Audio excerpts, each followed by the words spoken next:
As we rescue our economy, we will also rescue our democracy. Our democracy is really under siege. Our Second Amendment is under siege, but not with me, it's not. With me, they don't touch it. But our Second Amendment is under siege.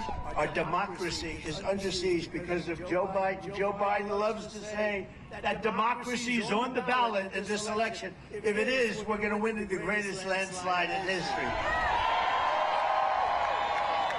Because we're the ones who are fighting to save our democracy, and crooked Joe Biden is the demented tyrant. He's the demented tyrant who is trying to destroy our democracy. 2 days from now, the entire world will witness the commencement of the very first Biden trial. And they're all Biden trials, you know that, right? And I'm proud to do it for you. Have a good time watching. Have a good time watching. On Monday in New York City, I will be forced to sit, fully gagged. I'm not allowed to talk. Can you believe it? They want to take away my constitutional right to talk. I have a crooked judge. This has never happened before, by the way. You do know that, right? Fully gagged before a highly conflicted and corrupt judge who suffers from TDS. Does anyone know what TDS is? Correct. Trump derangement syndrome.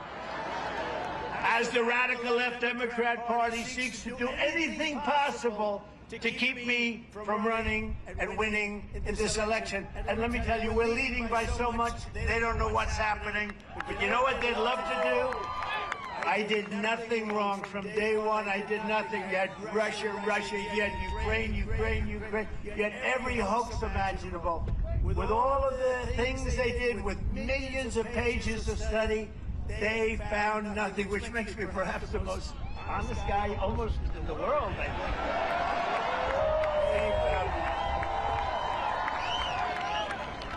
But like all true communist show trials, this is what you call a communist show trial. And we're going communist, don't kid yourself. We don't win this election, this country is finished.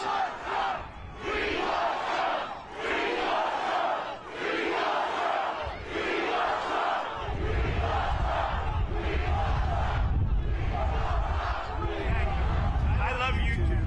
I love you too. That's why I put up with this stuff. Remember, I've been indicted more than Al Capone, the great gangster. I never heard the word indictment. I didn't know. Now, all of a sudden, if I fly over a Democrat state, they call it a blue state, I get subpoenaed before a grand jury.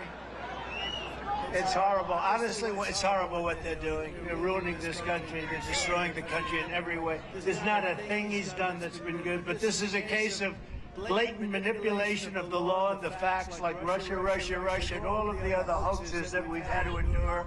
The phony indictment has been torn apart and demolished by legal experts from across the political spectrum. Every single legal expert, without exception, that I can find, has said, as an example, Alan Dershowitz. Alan Dershowitz said, I've been doing this for 60 years, teaching criminal cases, defending criminal cases, writing about criminal cases, and this is by far the weakest criminal case I've ever seen in my 60 years. There is absolutely nothing here. There is no misdemeanor. There is no felony. There is no federal crime. Every American is in danger if we don't have an objective standard of justice that's equally applicable to all. That's Alan Dershowitz. He's a Democrat. He's no fan of mine. He's a Democrat and a Harvard professor, smart guy. But he's a Democrat. He writes that. Here's another one. Highly respected former federal prosecutor Andrew McCarthy stated, it would take us an hour just to flush out all of the problems with this case. The premise of this prosecution is falsification. What Bragg, that's Alvin Bragg, he's a Soros-appointed prosecutor. And by the way, crime in New York is at record highs. The violent crime, murders, killings, all of the stuff, muggings, and he leaves them alone. They've got some, when I go into court over nothing, it's not a crime. When I go into court, they've got like 9 prosecutors, and in the meantime, people that murder, nobody does anything. What Bragg, Alvin Bragg, is trying to do is enforce federal campaign finance law which he doesn't have any authority whatsoever to do. He's not allowed to finance. And by the way, the federal government looked at it, turned it down. It's a garbage case that he himself rejected a year earlier. When Bragg came into office, he's the district attorney. He said, I'm not doing this case. This case is bullshit. And then what happens? He does the case. And you know, here's the thing. They could have done this case 7 years ago. You know the way they're trying to rush it? This case would have been fine 7 years ago. Do whatever you want. They do it right smack in the middle of our election campaign. And I talk about our campaign. We want to do it now. And the same thing with deranged Jack Smith, all of these people. These are Biden people. He can't win an election. He can't put two sentences together. He can't find the stairs on a platform to walk off after he makes about a 2-minute speech. Here they are. I got 1, 2, 3. I got one in the back. I got them all over the place. He can't find them. He's looking around. Where are the stairs?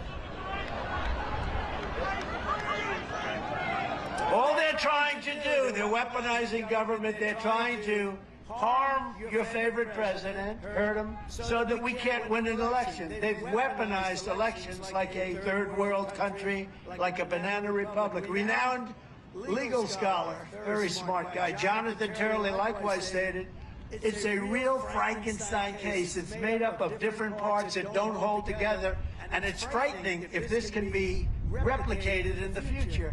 You can't do cases like this. This is an outrage. A veteran New York City attorney told left-wing Rolling Stone magazine, this is a magazine that I've never read, but probably doesn't like Trump. Left-wing is, to put it mildly. This case, they say, this is Rolling Stone. This case is a joke, frankly, and I've litigated against this office for 33 years. This case is an absolute joke. These are people that hate me that are saying this. Can you imagine if they liked me, how good they'd be?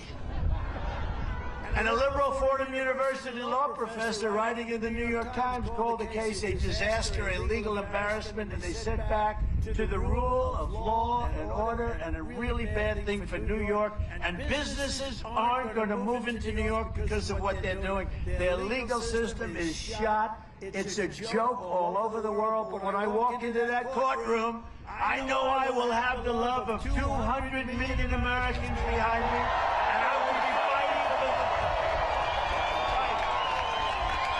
That's right. And I will be fighting for the freedom of 325 million Americans.